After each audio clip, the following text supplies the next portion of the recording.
Hello friends, welcome to stocks in short.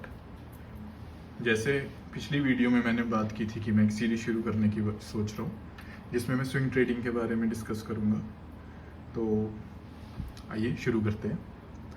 तो सबसे पहले है कि स्विंग ट्रेडिंग होती क्या है। तो स्विंग ट्रेडिंग में जो हमारा सबसे पहली चीज़, ये बहुत फास्ट ट्रेडिंग रहती है कि जैसे हम 2 से 3 दिनों के लिए ही हम एक स्टॉक को पकड़ते हैं और उसका हम एक स्विंग कैप्चर करने की कोशिश करते हैं। स्विंग ट्रेडिंग में पर्टिकुलरली मैं जो चीज़ करता हूँ, मैं एक तरह का मोमेंटम जो है को ट्रेड करता हूँ कि जो भी मोमेंटम में स्टॉक्स हैं उसमें 2 से लेकर 5 दिनों तक का अगर जो मोमेंटम है वो कैप्चर करने की कोशिश करता हूँ।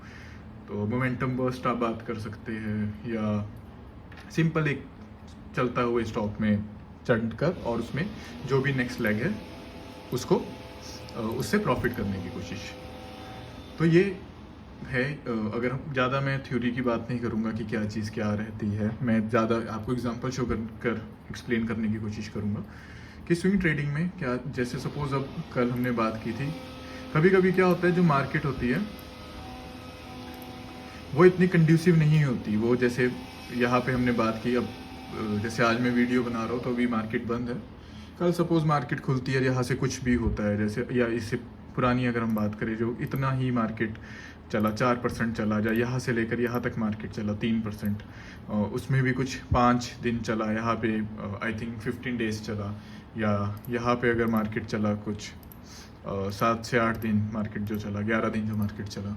तो इसमें हमारा मोटिव रहता है कि जब भी मार्केट चले, बिकॉज कोई भी स्टॉक मार्केट से परे नहीं है, हर स्टॉक जो है मार्केट के अधीन ही है। तो जैसा मार्केट बिहेव करेगा स्टॉक भी वैसे ही उस इन्फ्लुएंस होते हैं उससे। सपोज हो सकता है अगर मार्केट 3% गिरे, स्टॉक कम गिरे, बट ऑब्वियसली वो इन्फ्लुएंस रहेंगे।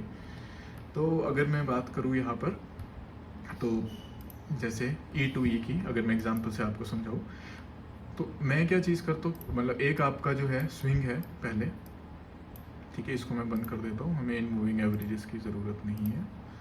जैसे पहले जो है हमारी जो एंट्री रहेगी, कोशिश रहेगी कि स्टार्ट ऑफ स्विंग में हमारी एंट्री रहे। मतलब मैं क्या चीज़ ट्रेड कर रहा हूँ, मैं चीज़ ट्रेड कर रहा हूँ कि मोमेंटम को ट्रेड कर रहा हूँ। तो उसमें सबसे पहले मेरा मोटिव रहेगा कि जब भी मोमेंटम शुरू हो मैं तब बस में चढ़ पाऊँ।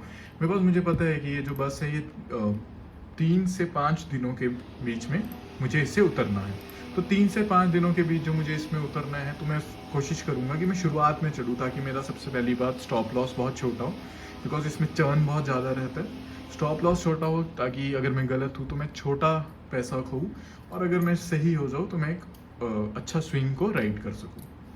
तो जैसे ये E2E नेटवर्क्स का स्टॉक है, तो यहाँ पे अगर हम बात करें तो एक ये जो था मोमेंटम हॉल्ट हुआ था यहाँ पर, और यहाँ से एक नया स्विंग शुरू हुआ। तो स्विंग जो है वो 5 दिन चला, जैसे ठीक 6 दिन चला, 6 बार्स में चला, और उसने 35% का मूव आपको दिया। देन उसके बाद फिर से E2E ने यहाँ पे कुछ दिनों का हॉल्ट, ठीक है, और यहाँ से जो है वो स्विंग स्टार्ट हुआ। तो यहाँ पे एंट्री करके अगर हम बात करें तो 3 दिन चला, अगर हम देखेंगे तो ये इधर बाहर नहीं हम निकले होंगे, तो ये यहाँ पर 12% के मूव को देकर हम बाहर आ सकते हैं। तो हम इसमें अगर हम बात करें, स्टॉप लॉस कितना था मेरा, अगर ये जूम करके आपको इसलिए दिखा रहा हूँ ताकि आप देख सके कि कैंडल का लो मेरा सपोज अगर स्टॉप लॉस है, राइट, यहाँ पे मैं एंटर करूँगा क्योंकि क्लोज तक जो भी स्ट्रेटेजी है वैसे रहती है। यहाँ पे एंटर करके मेरा 2.74, लेट से लाइक 3% मेरा, या सबसे टॉप पे भी मैंने एंटर किया क्लोज पे पूरे 3% का मेरा स्टॉप लॉस, और मुझे 12% का गेन हो गया। तो एक अच्छा रिस्क टू रिवॉर्ड, एक अच्छा आर मल्टीपल मुझे मिला, ठीक है। तो ये E2E का एग्जांपल था। सेम चीज़ अगर हम बात करें तो रेड टेप में भी सेम चीज़ कि एक प्रायर मोमेंटम आया, उसके बाद थोड़ा सा कंसोलिडेट हुआ स्टॉक, और यहाँ पे स्टार्ट ऑफ मोमेंटम में एंटर होकर 3 से 4 दिनों में 1 2 3 से 5 दिनों का मूव रहता है। तो उसके अकॉर्डिंगली हम राइड कर सकते हैं मूव को। तो 15% का एक गेन। सबसे ऊपर भी अगर आपने सपोज नहीं किया और आप यहाँ पे बाहर हुए, तब भी आप 10% के गेन के साथ बाहर हुए, और आपका 1:2 का बना होगा, या 1:9, सॉरी 1.9 का एक रिस्क टू रिवॉर्ड चीज़ बनी होगी, जो कि pretty good, like I think it's pretty good कि आपको 2 से 3 दिनों में एक ऐसा मूव मिल रहा है। आप जल्दी चर्न कर सकते हैं, अपनी कैपिटल को ग्रो कर सकते हैं। और सबसे बड़ी बात, जब मार्केट के ऐसे फेजेस होते हैं जब आप एक बड़े बेस में हैं और आप कहीं पर भी आपके स्टॉक नहीं आगे जा रहे हैं, तो आप उस चीज़ को मोमेंटम को ट्रेड कर सकते हैं। बिकॉज मोमेंटम कैसे काम करता है, मोमेंटम एकदम से बढ़ेगा एंड देन वो फेड हो जाएगा। जैसे सपोज इसकी मैं ठीक यहाँ पे बढ़ा एंड देन फेड हो गया, ठीक है। उसके बाद अब यहाँ के बाद से यहाँ पे कोई मोमेंटम नहीं है। मतलब अगर मैं बात करूँ तो ये मार्च के बाद से अभी तक इस स्टॉक में मोमेंटम नहीं आया। और यही मैं अगर मैं पोजीशनल भी करूँगा तो मुझे मोमेंटम चाहिए। तो जैसे सेंको यहाँ पे सितंबर के बाद से इसमें वापस से मोमेंटम आया ही नहीं। तो रेड टेप का एग्जांपल हमने लिया। ये एक और है जैसवाल।